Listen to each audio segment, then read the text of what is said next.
Hi everyone, I hope I am audible. If you can hear me well and good, do mention in chat so that I can proceed with today's session. Sorry guys for being late. There were some issues with internet and all, and this YouTube streaming is, a bit hectic. Yeah. So just waiting for the confirmation and then we will start with today's session. And I got an amazing use case from Anil Kumar. He said I have two object, event and event contact candidate, invite in event contact and value update in event status request field. So if you can hear me, just mention. If you can hear, just type in the chat and we can proceed further. So for today we will be covering three things. If we get time we will cover the last one also. So today we will cover firstly auto launch flows. Then I got a question last time from someone like how we choose the elements that we want to select in flows, how we plan to what is the procedure basically for selecting the variables. So that is what one of the thing that I'll cover today. Then second thing will be auto launch flows. Then we have after auto launch flows I will cover the delete element, and after that if we get time then we can proceed with the questions, and if time allows we can jump on something else also. So let's start with a flow, and in which we will see how we design things and how we select the elements. So let's go to a flow. I hope I am audible, right? I don't see any message in chat if I am audible. I hope you can hear me. So let's jump to a flow, and yeah. So inside the flows, there is a huge confusion at what time which element should we select or which variable type we should select, right? At which time we should choose variable, or which type of variable should we use, collection variable when to use, and when to use the record select, or when to use the choices, when to choose any other type of like formulas. So today let's start clearing those things first. So I'll be explaining how we select the elements inside the flow. So let's open a flow very quickly, or let's design a new flow.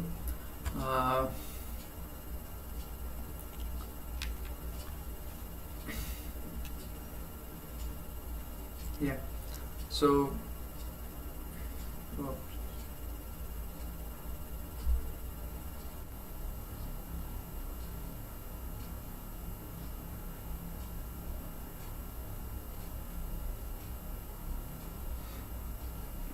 so this is the flow screen, and I can select the type of flow that I want to build. Let's say I want to start with auto launch flows. So auto launch flows are the flows which does not require user interaction and they run by their own. So it could be of two types or three types. Firstly, it's not triggered auto launch flows which runs through, let's say, process builder or Apex. Then we have record trigger flows. These are somewhat like Apex triggers which runs on after or before event. And then we have platform event trigger flows which runs on the platform events. If you have set up the platform events, then you can use those and you can trigger the flows to execute. And then we have scheduled trigger flows which runs on particular date and time. So let's select auto launch flow and I'll hit next. So as of now I'll choose free form. Yeah, so the biggest issue is how to select this new resource. how to select which type of resource I want to create, how to decide if I want a constant, how to decide for a formula text template. So how these things you can plan. So I'll divide these into chunks, and let's concentrate one at a time. So let's start with the variable type of resource. So inside variables, you can define their name and description, but things comes different when we see this checkbox. This is allow multiple values. What it does, it makes a variable a collection type variable. So what is a collection type variable? Collection type variable is let's say it's a bucket of elements or of variable, right? So if you are a coder or you know code, then we have list in codes, so it is very similar to that. Or else you can consider it as a bucket in which there are many variables filled. So in if you are choosing variable, then you have an option to make it as a collection as well. Then you can select the data type of this variable. So this is the thing that adds the power to the variable. You can make a variable as a text. Then you can use it to store strings. You can, if you have a use case in which you want to store, let's say, a name, you want to store an email, you want to store any kind in which alphanumeric things can come. So in that case, we use text to store string kind of thing. So if you are someone who has tried to create a field, so in that also we have different parameters. So similarly in flows we can divide these. So if you want to store names, if you want to store any kind of text, then we use the text thing. Then comes the record. So record type of variables, in these you can store the Salesforce record itself. So Salesforce record, as in if you want to grab a lead record from the Salesforce and you want to change something in that, so then you can select the record type of variable, and then you can store things from outside Salesforce, and then you can store inside the flow, and you can perform various actions on it. So in that case you can select a record. Number itself explains a number type of variable you can use if you want to store numbers. In numbers you have option to even add the decimal places, how many decimal places you want to add. After number we have currency. So currency is a self-explanatory to store values, monetary values, like if you want to store currency or salary or fees. So all of these things you can store using currency. Then we have boolean. Boolean is nothing but checkbox kind of thing. It will return either true or false. So when we create a field, we have option for checkbox, right? So similarly in flows we have option for boolean, and you can select boolean for this. Then we have date time, and then we have pick list. So for pick list, you can either you can bring it from the Salesforce, or you can create for yourself. So, and then we have multiple pick lists. So all these things are self-explanatory, right? When we create fields, we also come across to these things. And then we have apex defined. For this, if you are using apex class, then you can call from here as well. So these were the type of variables that we can use. Let's say I'm selecting text, right? Then I can make it a collection. So for better understanding, let's say I take record, right? For record, then I have to select which type of record, or from which object I want to store a record in it. So as I said, lead, let's choose a lead record. I'll select lead. Now it will be used to store the details of a lead record inside it. So what I'm doing here, I'm creating a variable of type record, and which will store the information or the records from the lead object, right? Then I have an option to make it available for output or input. What output and input means, if you want to pass something from outside with the flow to your flow, right? If you want to, let's say you are using your flow inside a process builder, and you want to pass certain value to this flow, right? So in that case you can mark it as available for input, and when you will be calling your flow in process builder from your record page, from your apex, from your aura components, from utility bar, you will be able to pass values to this particular flow or to this variable, and this variable will work as a medium or the middleware between flow and from the other medium from where you are passing the value to this flow. So you can consider it as parameters, and you can pass values from outside environment to the flow using this particular variable. So this is the benefit of this input, available for input. Then we have something called available for output. If you want to pass the value of your flow to outside environment, if you want a certain value which you have calculated inside flow, and then you want this value to be passed to other thing, let's say you are using another flow. So we have a facility in flows, you can call a flow inside another flow. So in that case you might want to return some value from one flow to another. So in that case we use this output, and if you know code, then you can relate it with the return statement that we have. You can return anything from the sales inside from the flows to the another environment. So that's the benefit of output and input. So let's say I'm making it available for input. In that case, I will be able to use this particular variable to pass the values from outside environment to my flow.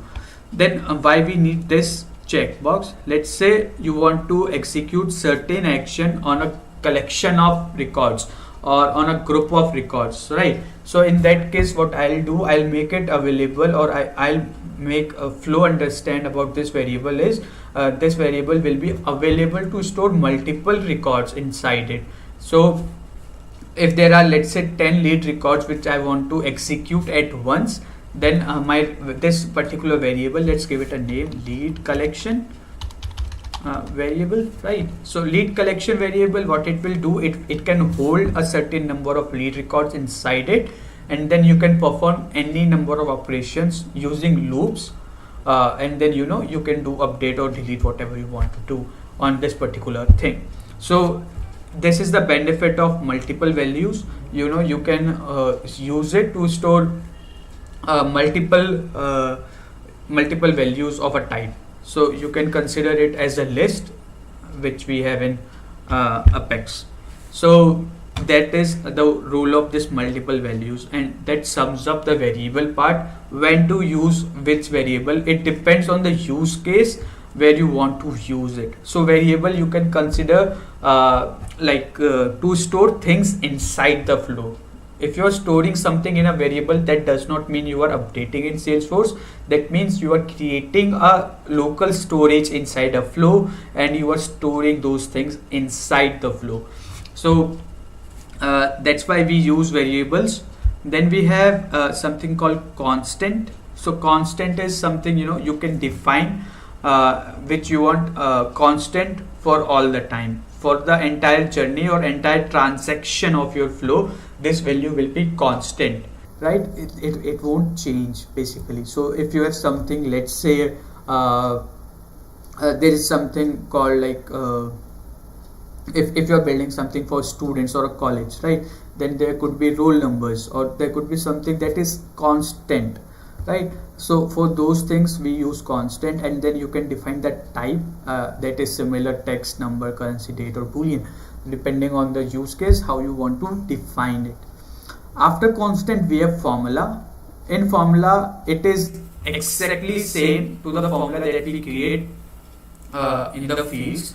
So here also we have types, which type of formula I want to create.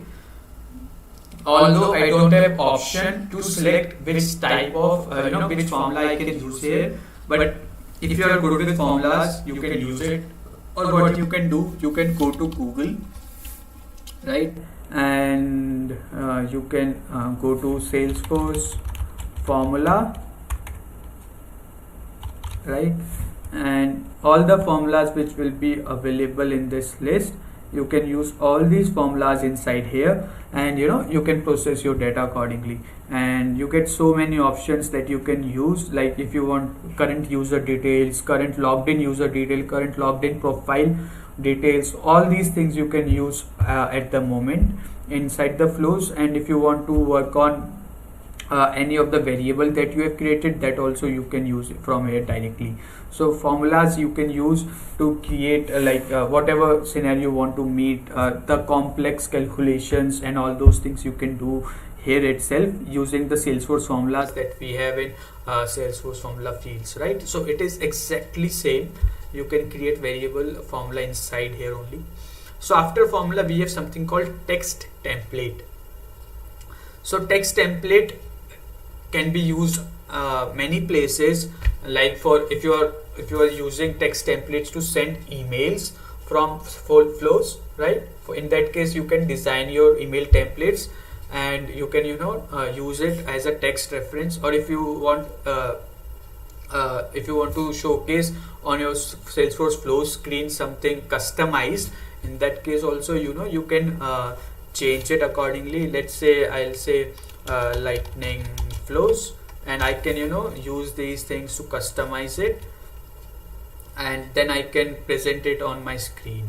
So like this you can use it in many places, and if you want to use it in emails, then you have to select it as plain text and then only you can use it, else you can use rich text anywhere. So that is the role of text template. Then we have something called stage. Stage we use when we to map your journey inside the flows. You can use stage to give a number to your screens to keep a order in your flow. So for those things we use stage. Mostly you will be working with variables in flows, and so I think that will be enough for the resource part. When to select which variable, I think that this is the most basic thing from where we can start this. So if you have any questions, you can post it in chat regarding any of the variables, any of the use case, or anything you feel this is not answered here. So you can ask it in the chat.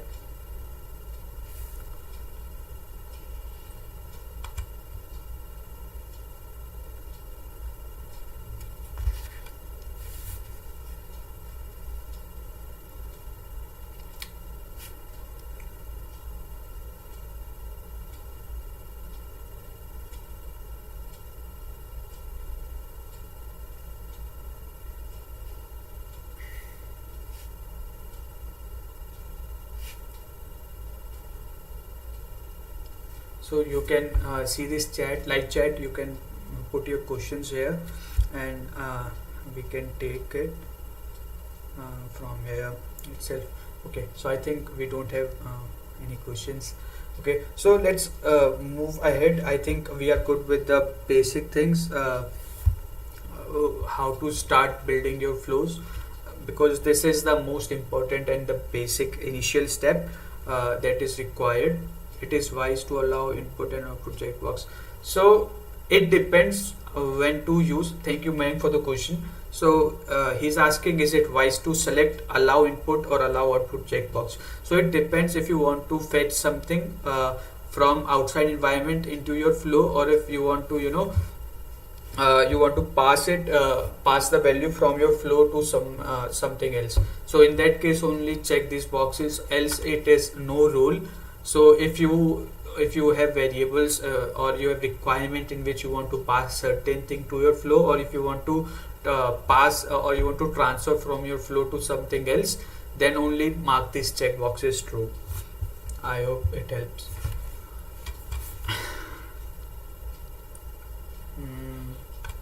Anything else, guys, or we are okay with the basics of the resources and the elements?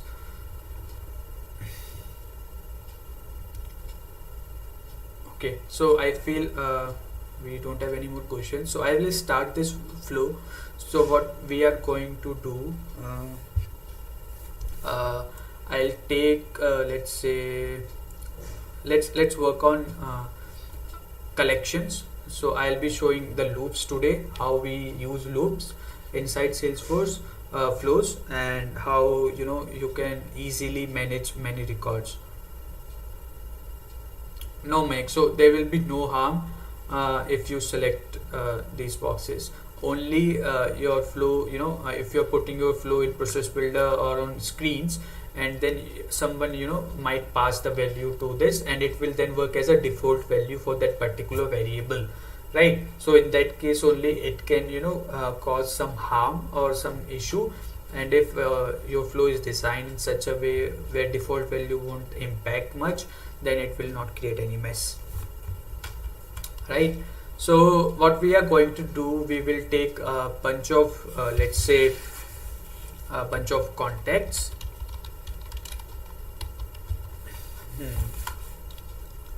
Or what else should we do?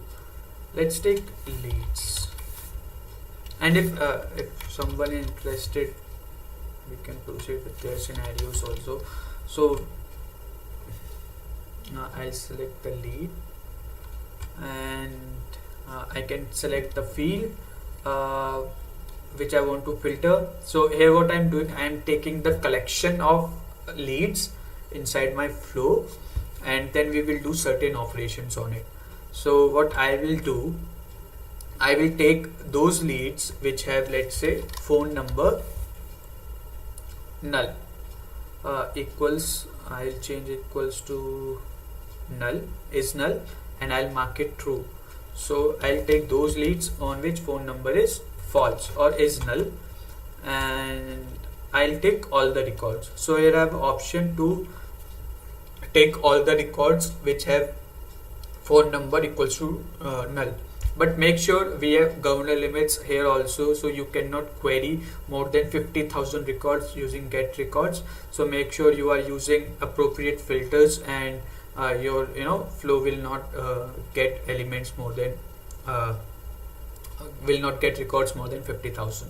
So we have same governor limits here as well. Then you can, I'll select automatically store all the fields of the leads inside this variable, or else I can select other options as well. So I'll select store all the fields, and then I'll press done.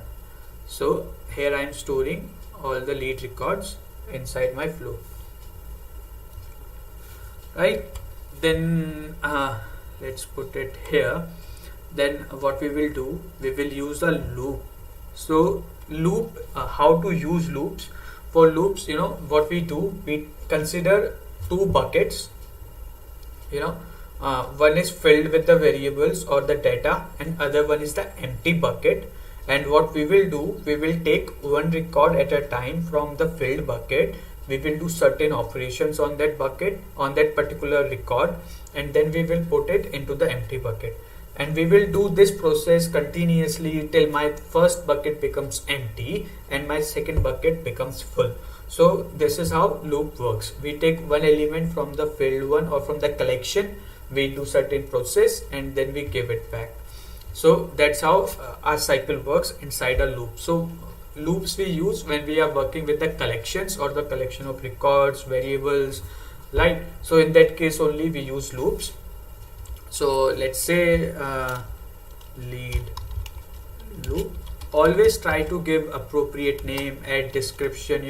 This helps if you're building complex flows, and someone else is going to see your flow. It will be a great help to that person if you have added description and all. So I'll say to process all the leads, I'll take collection variable as lead, right? So this collection variable is the same which I used to get records, right?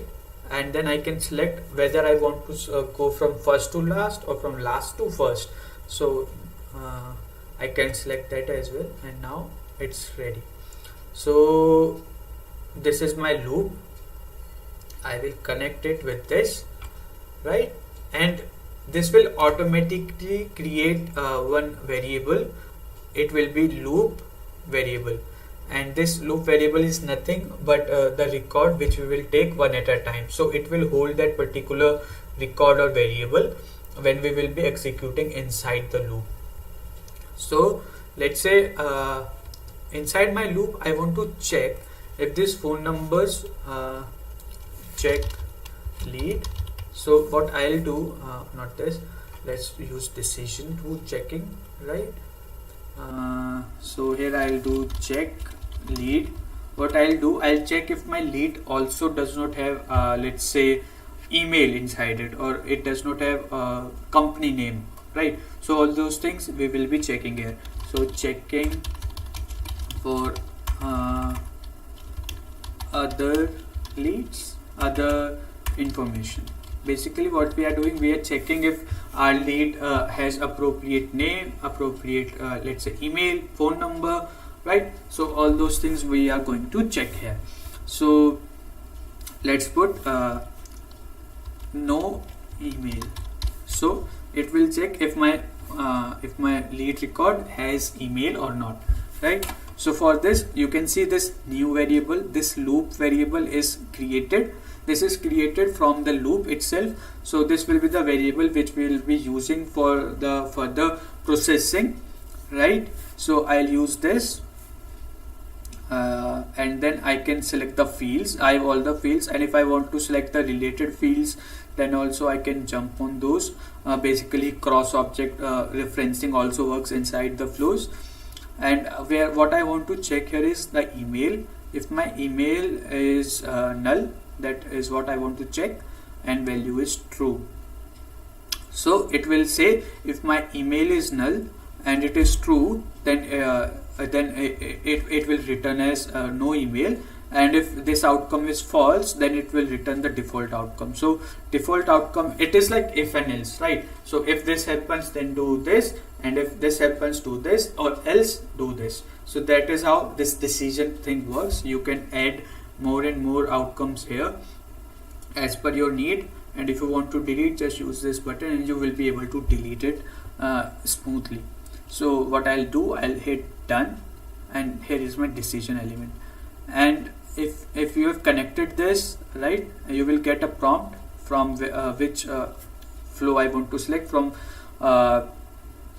each item in the collection or after last. So each item, if you want to start the loop, or if you want to start the loop circle, right? So at that time we will use for each item in the collection, and when my loop will end, or my loop circle will end, at that time I will use after last item. So this is something after the loop ends, and this is for starting the loop. So I will select this option, and from here my loop will begin.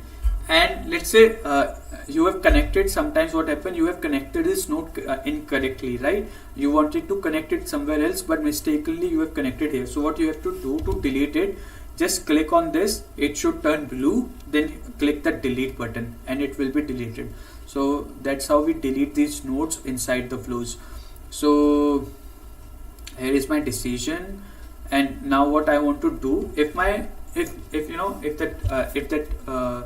that is null, or that my email is null for those leads, what I will do, I will store it in another collection, right? So I told you about those two buckets, right? So this is the empty bucket where I will be storing those leads which are having the null records. So to store delete leads, so what I will do, I will be deleting those records which will be having the null values. So I'll use it to store delete leads. Here we will store the leads which have empty, let's say what empty, phone and email, right? And I'll paste it here. Let's use this, right?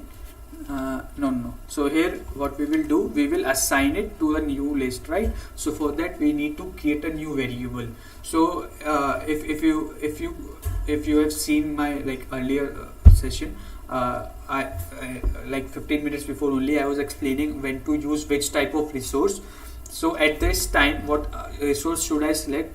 It should be firstly a lead type, it should be a collection, right? And it should be able to store multiple records, right? So what I will do, I will click on new resource, then I will select the resource type. It will be a variable, then it will be new lead collection, right? And then you can select the type. I will select the type record, and which type of record I want to store here, it's lead. So I will select the lead type, of the object, and then I will make sure I hit the checkbox on this. Only then I will be able to store multiple records inside it. So that's the important thing to make sure. Then I will hit on done, and yeah, so this is my new collection variable which I will be using to store the lead variables which I have processed.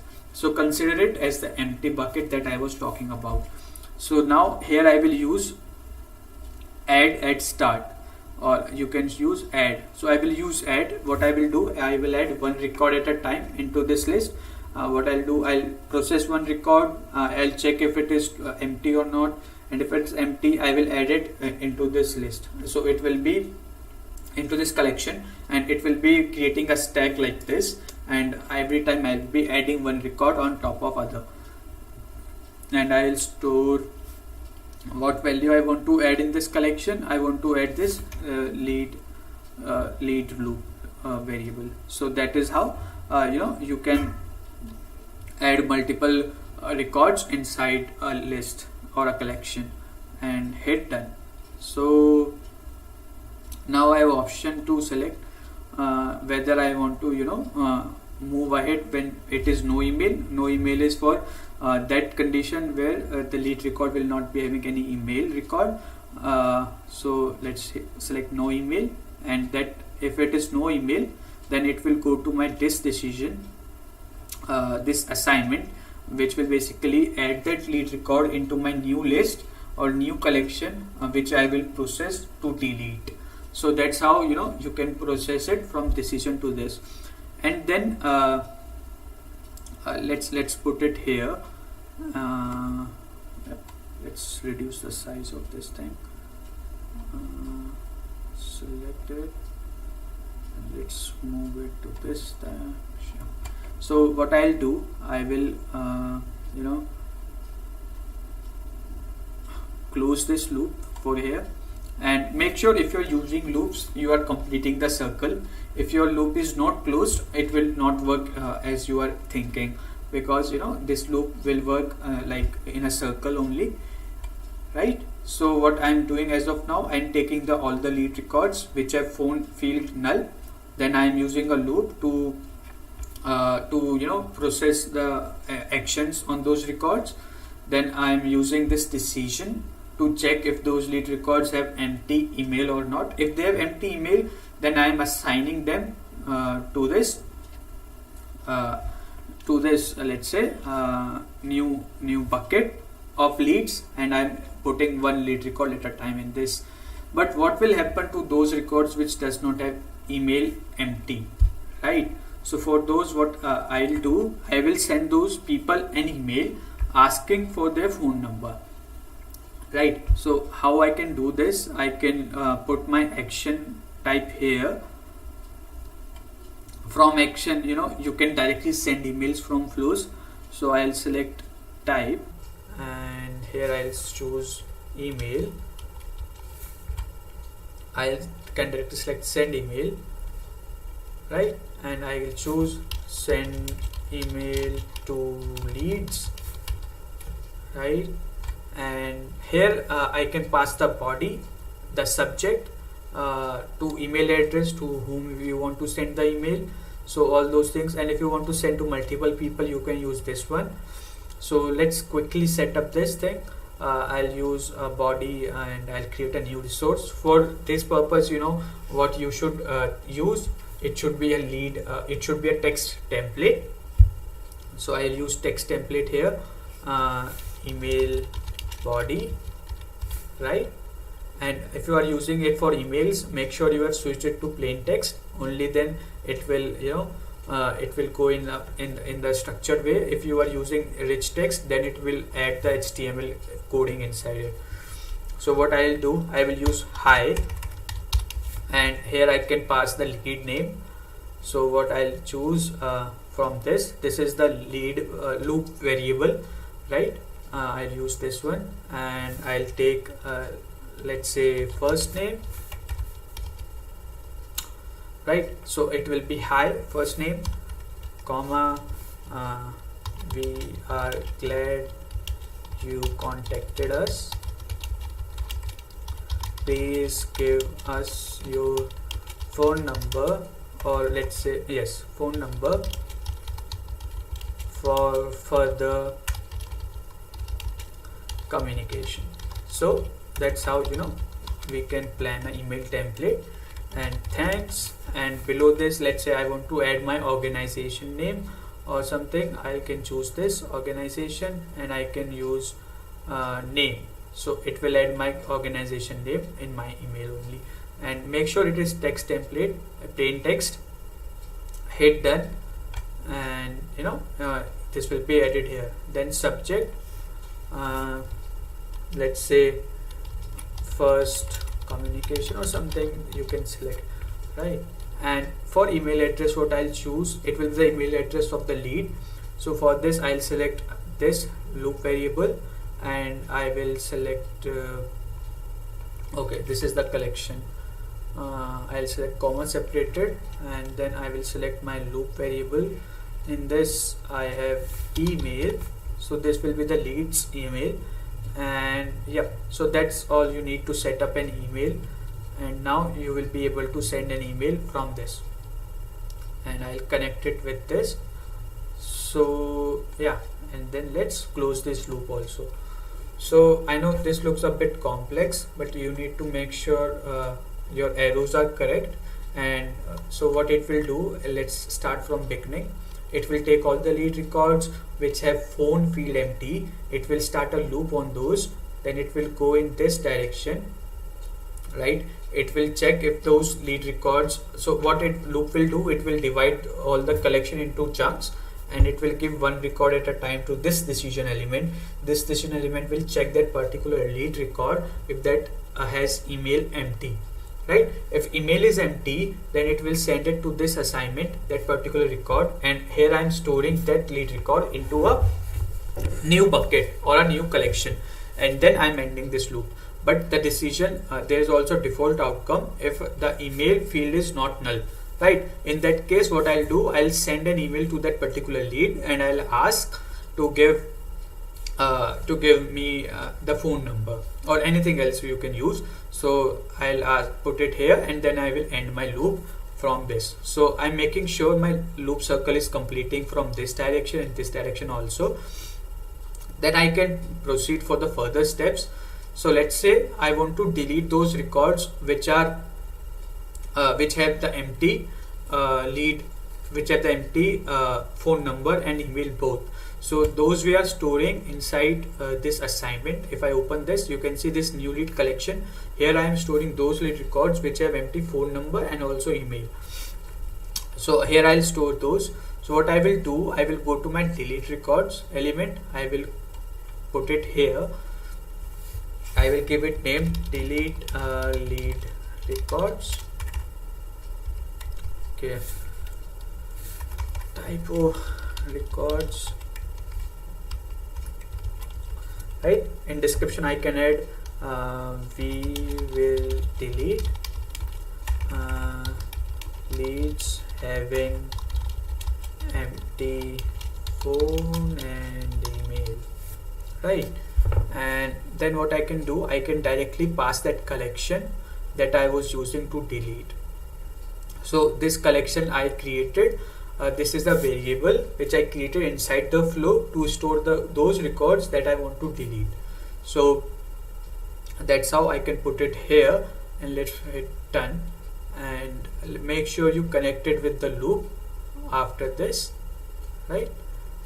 And that's it. So that's complete the use case. So use case was to send email to those leads which have only phone number empty, and if phone number and email both are empty, then delete those records. So this flow will complete the entire scenario, and now it's time to run this flow. So till now, if you have any questions, feel free to put in chat about anything we have covered as of now.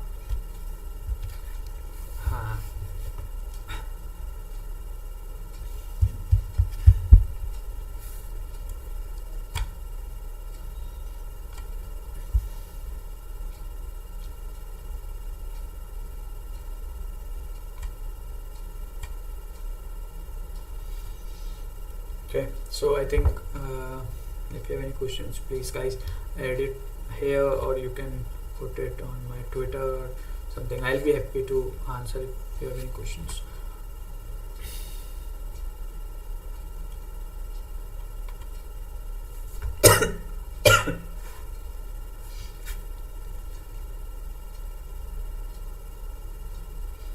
Okay, so I think we are good with the further things.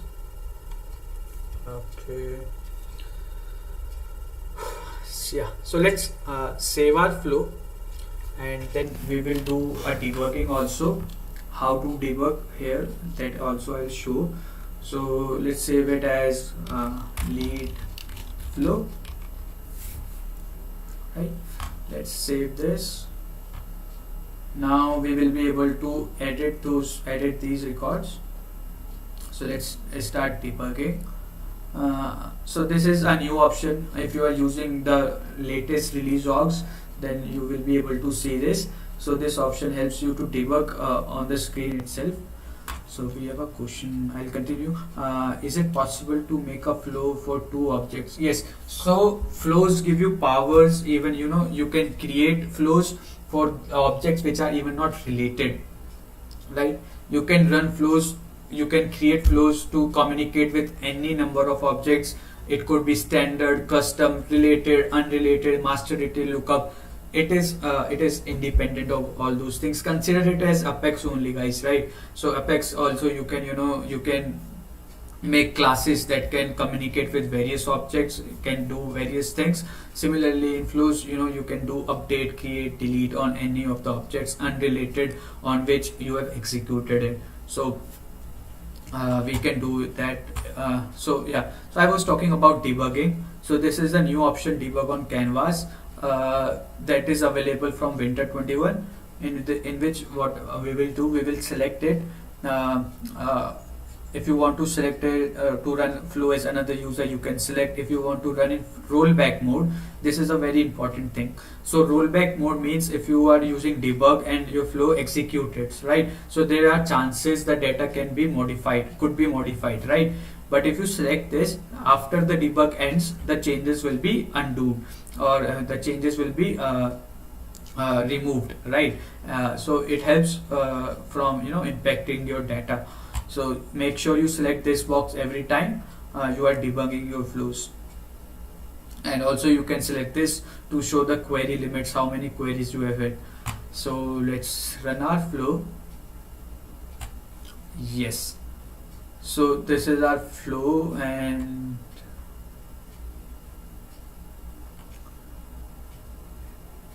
yeah, so let's see how our flow is working here.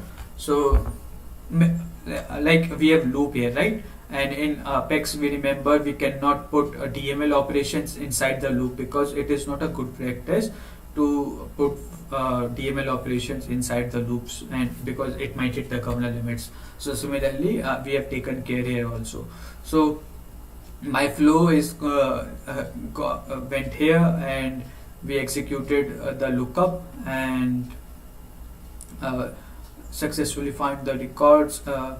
Then the loop iteration started, and then it went to decision and the assignment, and then it deleted the records. So this was the one use case. I think if there were some records which had email not null, then it went to this side. I think let's activate this flow, or let's create one or two leads which can which can pass the criterias and run. Do you mind to run this on any sample records? Yes, of course. So that's what I'm doing right now to let's say leads.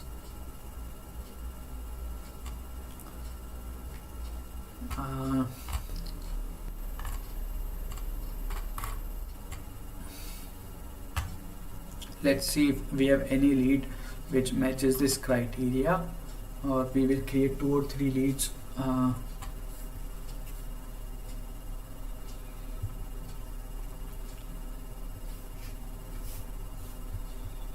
Also guys, please feel free to put on chat your questions or something that you want to ask, right? Okay, So let's create some lead records. New lead.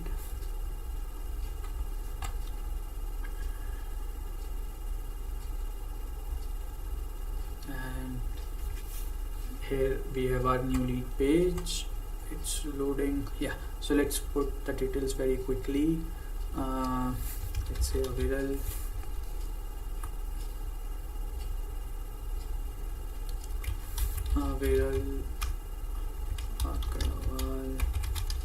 right, and let's keep company viral SFTC or something, right?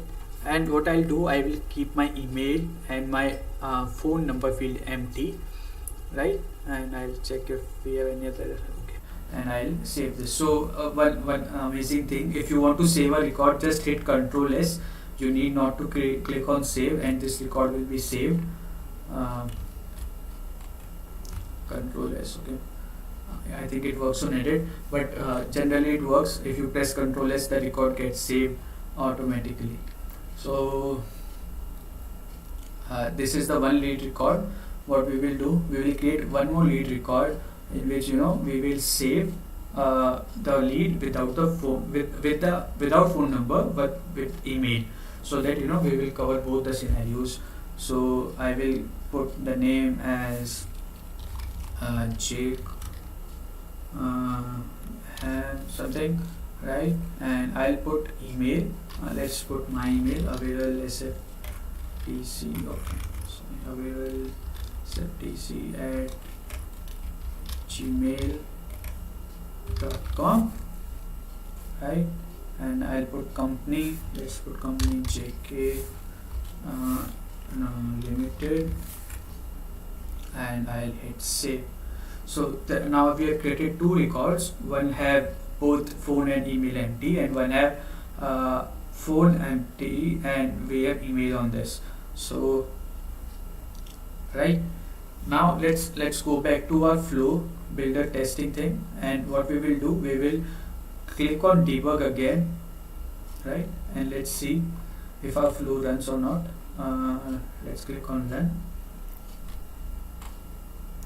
right? And this time you can see it has gone in every direction, because it must have found records everywhere, because we created records to satisfy both the decisions.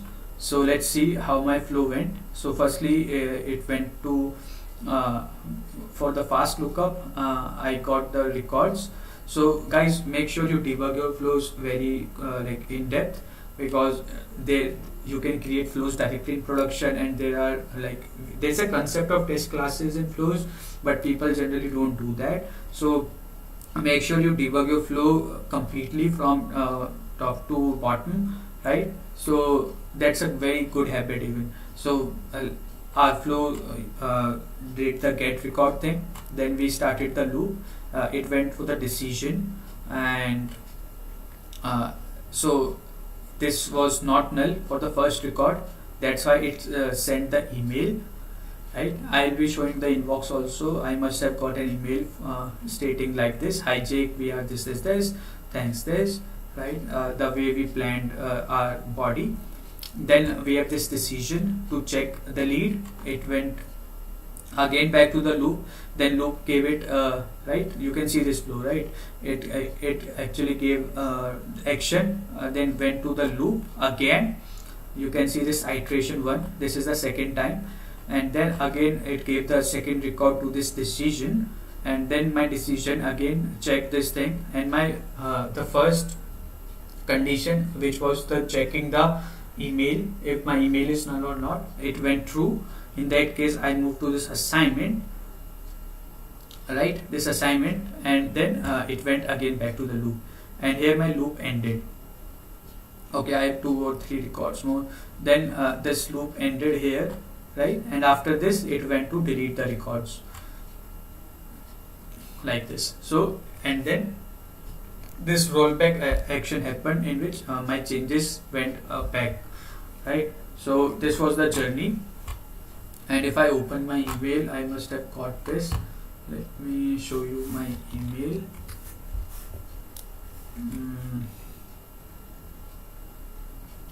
So until now, if you have any questions regarding debugging, best practices for debugging, I'll be happy to answer those questions as well.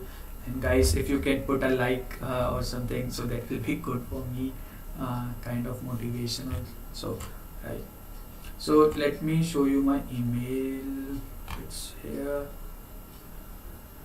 Okay, but make sure if you are using DevOps, we have limitation of 10 emails per day. So if you have created something like this and you are worrying why my emails are not going, so it could be that because of this limitation, because we can only send 10 emails per day in our DevOps. So don't think if there's some issue with flow, your flow must be working fine. The culprit would be this limitation. Okay, so let me check my email if this thing that I do not.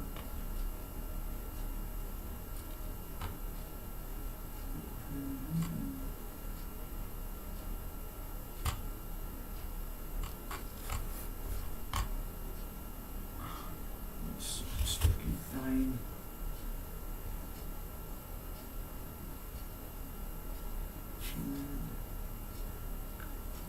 SFTC@gmail.com.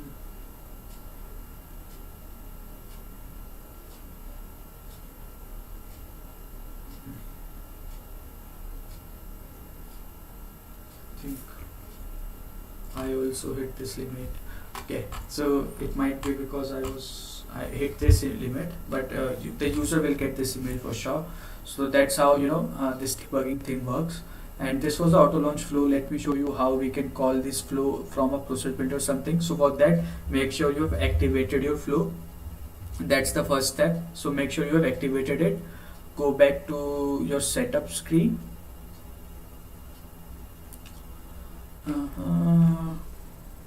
And what we will do, we will launch this flow from a process builder or something, and we will see if everything works fine or not. So waiting for this process builder to come up.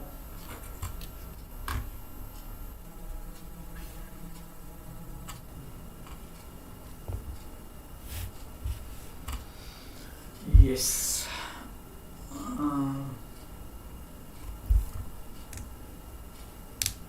Loading again. But that is the whole scenario, how this flow things works, how this variables, how you can delete the records, how you can use loops inside it. So that's the agenda that I wanted to cover for today's session. And the last thing is the auto launch flows, how we can call the flows from other things. So let's see a process builder. But for that, make sure your flow is activated. Let's go to flow process builder.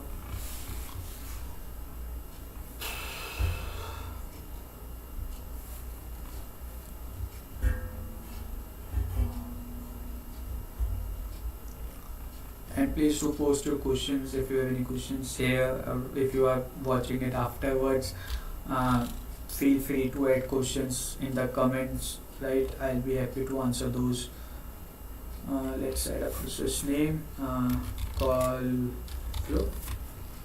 And what we will do, whenever my lead record is created, this thing will execute, or this will call the flow. So let's quickly set this up. Add object,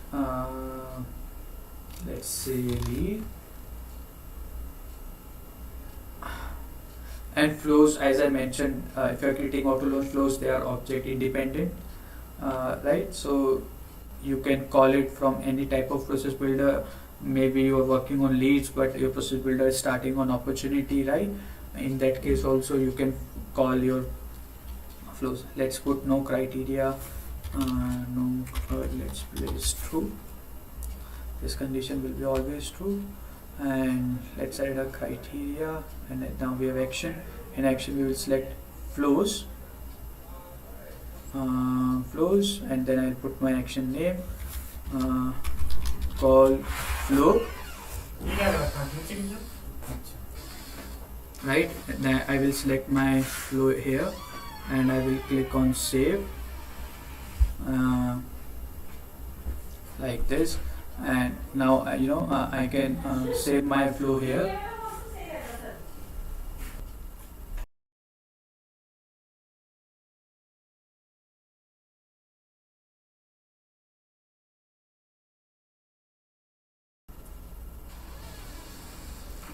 And now I can save it here and I'll make it activate, and whenever my lead is created, it will call this flow. Let me just activate this thing,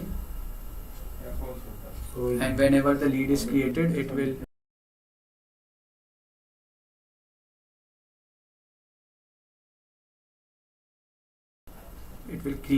will call this flow, and everything will work like that. So let's create a lead, and we will check if our the lead which was not having the phone and email both gets deleted or not. So if our everything works fine, then this lead should be deleted, uh, this one. So let's create one more lead here and check if everything is working fine or not. So let's create a new lead.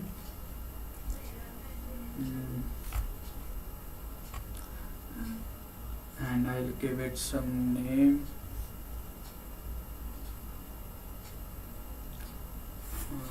Say right, and I'll give it some phone number, and I'll give it some company, and I'll hit save.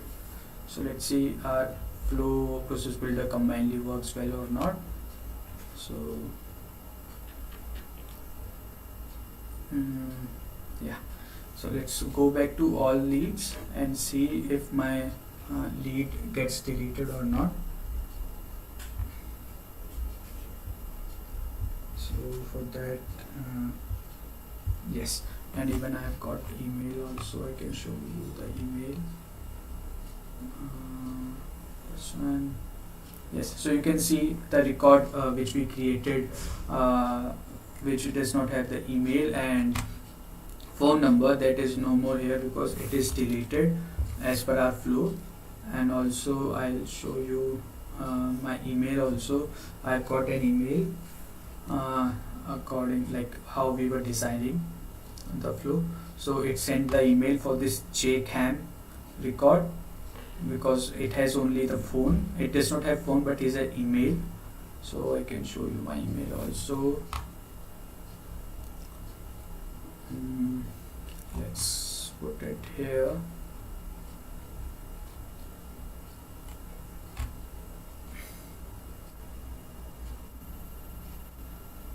And that's it. So that's how we can execute auto launch flows from process builders. We can delete records. We can activate. We can use variables kindly, like which variable to use when, and that's all we were planning to cover in this session. And if you have any questions, put in chat. I think this is loading.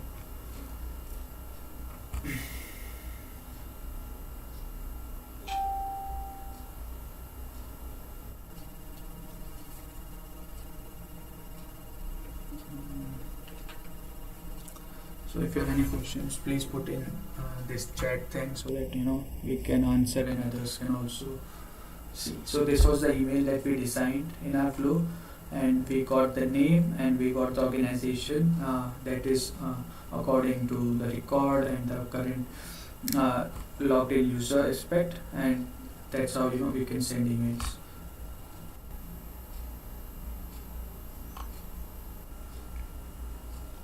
I followed all the steps correctly but not sure why. Also I did not find way to keep toggle on while running it. Okay, so Mayank, you can we can connect later on, maybe on Twitter or LinkedIn, right? And we can talk it why this thing didn't work, but surely it will work for you. Right? You might be missing something. So yeah, yes, for sure. So That's all, everyone. So if you have any questions, please add it in the chat, or we can talk afterwards. If you want to reach out to me, you can use my Twitter handle or my LinkedIn, and I'll be happy to contact you.